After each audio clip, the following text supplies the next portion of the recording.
Hello，大家好，我是猫哥。那我今天想要跟大家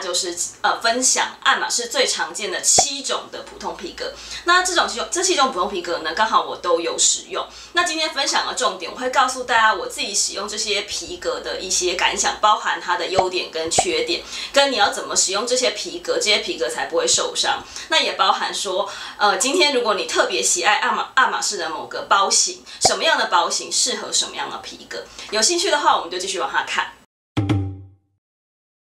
box 皮呢，基本上是爱马仕它用的最久的一个皮革，所以如果今天你对 vintage 款式非常的感兴趣，在 vintage Kelly 啦，或者是在 vintage 的 Constant 身上，我们都会看到 box 皮。我手上的这一只呢，其实是 vintage 的凯利包，那它是凯利28，我大概是几年前在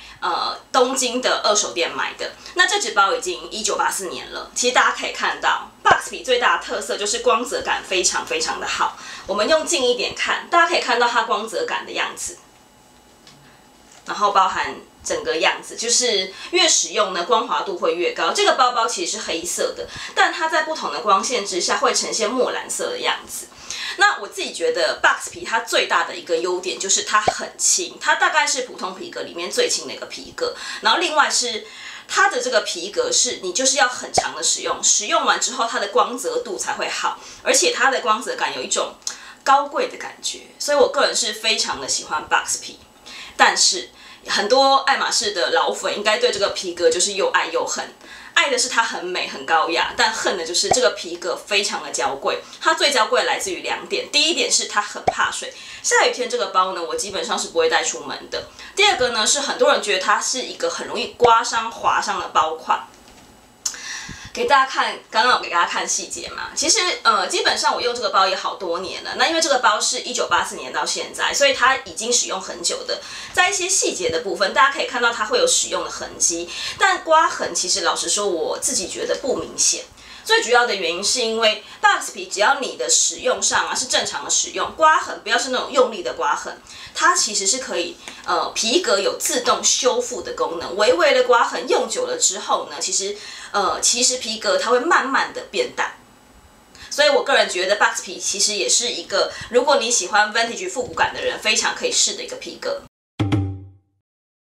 第二个跟大家分享的是 Swift 皮，也是我拥有最多包包的一个皮革。Swift 皮跟 box 皮呢，给大家近看非常的相像，是它们2个都是这种亮面的皮革。box 皮呢光泽感比较重 ，Swift 皮呢基本上比较雾面一些。我先讲 Swift 皮最大的优点，一样，它也是很轻的一个皮革，所以基本上，如果今天你是使用 Swift 皮的话，你不会觉得它很重。那第二个优点是，Swift 皮非常非常适合在这种亮色系的包款身上，或者是这种马卡龙的包款身上，原因是因为它显色度特别的好。那近看一点呢 ，Swift 皮这个皮革呢，它非常非常的光滑，而且触感很好，我个人觉得比小羊皮的触感更好。那我们看一下它的显色度有多好呢？这个是 Birkin 25丝绒绿。这样单看一个包款里面，大家没感觉。我给大家看另外一个同样的颜色，这2个都是丝绒绿。那小菜蓝皮 coating 呢，它基本上是Clemens， 就是 TC 皮，大家就可以看到 TC 皮的同样一个颜色 ，TC 皮看起来会比较暗沉一些 ，Swift 皮会比较亮一些。那 Swift 皮呢，它在我刚刚说它非常适合显色嘛，所以我一样给大家看几个包包。这个是本部绿，本部绿的颜色也是让大家看光泽也是非常的好。然后另外一种它适合的呢，其实是马卡龙的色系，像这种马卡龙蓝啦，或者是大家喜欢的樱花粉，都是属于适合 Swift 皮的。此外呢，我手上还有一个电光蓝，这样子很鲜艳的色，也是特别适合 Swift 皮的。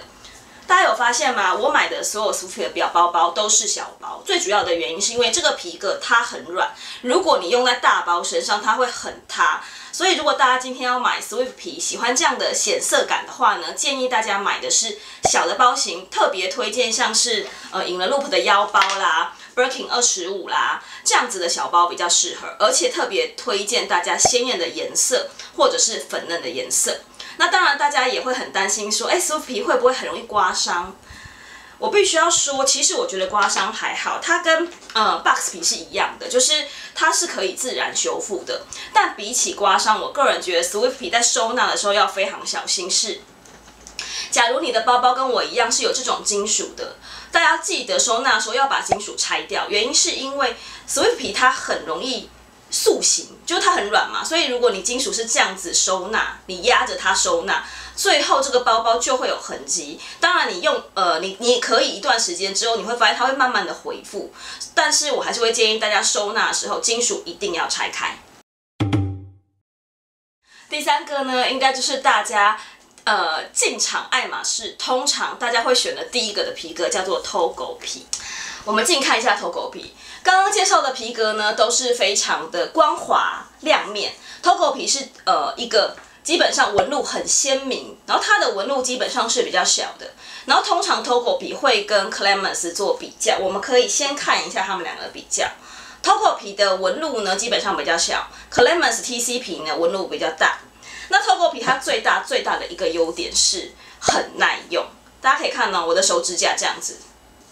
它是一个完全不怕刮的一个皮革。然后另外呢 ，Togo 皮呢，它基本上就是非常的适合放在金棕色身上。所以如果大家今天进场爱马仕，想要拿的就是金刚色的 Birkin Kelly， 其实我个人是会建议大家可以优先入手 Togo 皮的，原因是因为它在养护上面呢非常的方便，非常的容易照顾。但它有它的缺点，就是如果小伙伴你喜欢的颜色不是金刚色，喜欢的是我刚刚讲到的一些很粉嫩的颜色啊，像比方说奶油白、奶昔白，然后或者是樱花粉，或者是跟我一样喜欢鲜艳的绿色。我个人觉得 Togo 皮的显色度稍微差一点点，所以我个人觉得说，如果是金刚色，大家就可以优先以 Togo 为主，但如果是其他颜色，就可以考虑其他的皮革。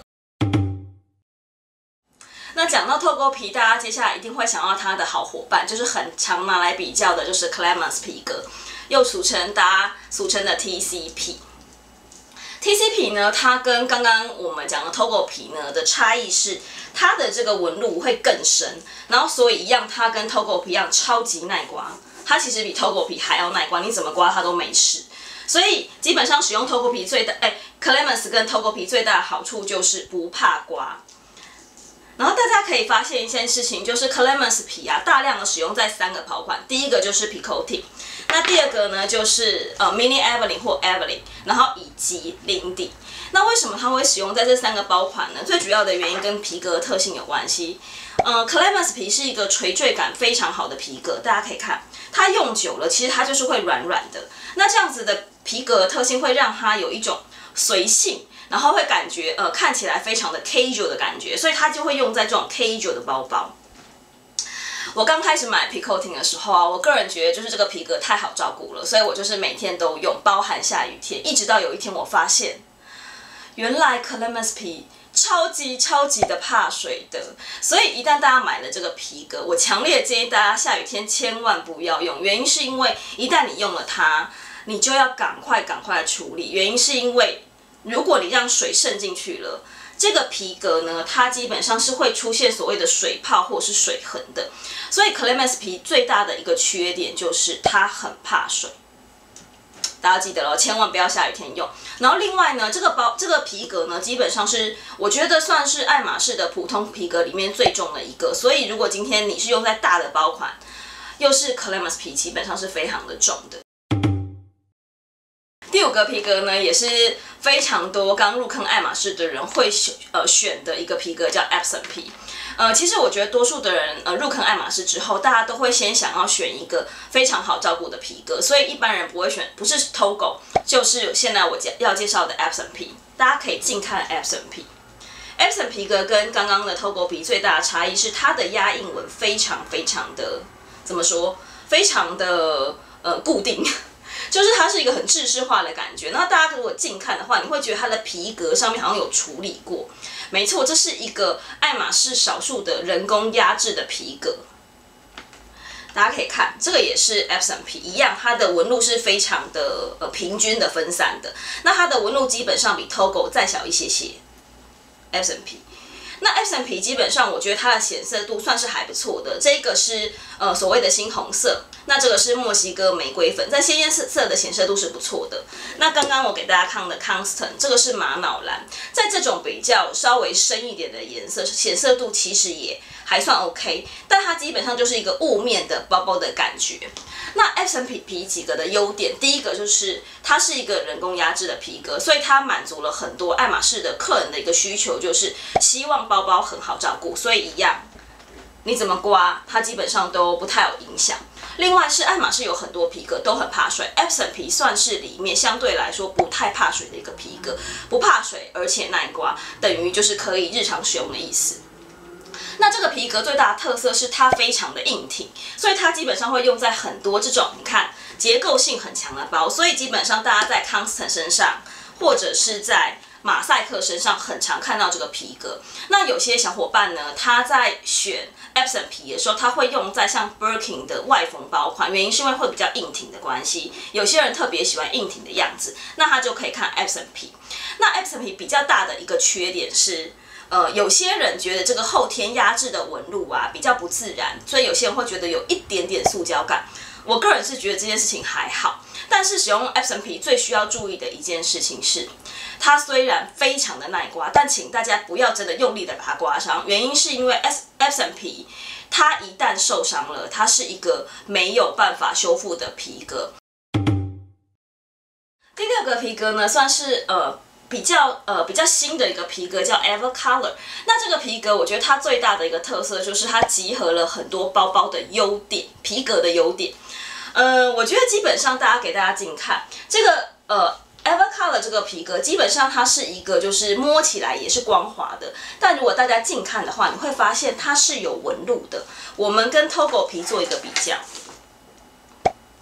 大家可以看到吗 ？Evercolor 的皮革基本上比 Togo 呢是更细致一些，而且纹路并不明显。但是如果你今天是跟 Swift 皮比较的话，你就会发现，Swift 皮基本上是看不到纹路，几乎快看不到纹路，但是 Evercolor 可以。所以这边它的第一个优点就是它比 Swift 皮更耐刮。你看，我是可以这样用的。那当然它耐刮程度没有像 Togo 这么好啦，但原则上它是一个好保养的皮革。那也因为它这种光滑的关系，所以它的染色感呢也是好的。